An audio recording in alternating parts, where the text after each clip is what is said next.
She already followed in her royal cousin's footsteps by announcing her wedding in the same location just a matter of months later. Now Princess Eugenie has taken another leaf out of Prince Harry's book by moving into Kensington Palace, making it home to 15 current and future royals. The Queen's granddaughter, the second child of Prince Andrew, and wine merchant fiancé Jack Brooksbank have taken over the 3-bedroom Ivy cottage in the palace complex, moving in last week while the Duchess of Cambridge was in labour. It means they are just yards away from Harry and future wife Meghan Markle, who share 2-bedroom Nottingham cottage, where brother Prince William and Kate Middleton previously lived. Both couples will wed at St George's Chapel at Windsor Castle this year, Harry and Meghan later this month and Eugenie and Mr Brooksbank in October. Eugenie, 28, and her partner, 31, announced plans to move into the cottage 2 years ago. It was formerly the family home of the deputy head of the palace's property section, who retired more than 2 years ago,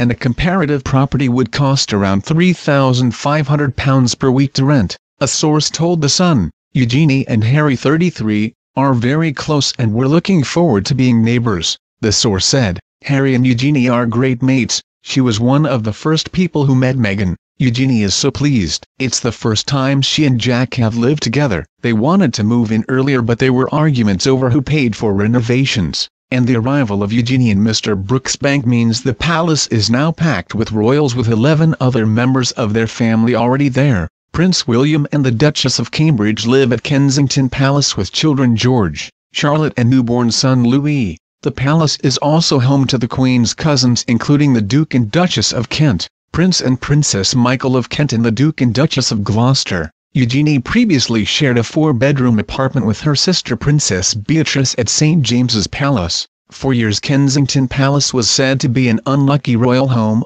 with Princess Diana considering it more prison than palace. Queen Victoria, who was born there, was also said to hate it, while Princess Margaret was lonely in her 22-room apartment, now home to William and family after a £4.5 million refit, following her divorce from the Earl of Snowdon. The palace, which was once joked about as a home for hard-up royals by the Duke of Windsor, formerly Edward VIII, is also lived in by more than 50 senior courtiers, military figures, domestic staff and even a few members of the public, who pay the market rent for accommodation. In return, they get 24-hour armed police security, their own telephone exchange and a team of gardeners and craftsmen to maintain the palace, which was adapted for royal use by Sir Christopher Wren. Originally a Jacobean mansion, Kensington Palace was bought in 1689 for the princely sum of 18,000 guineas by William III. Suffering from chronic asthma, he hoped to benefit from the Kensington air,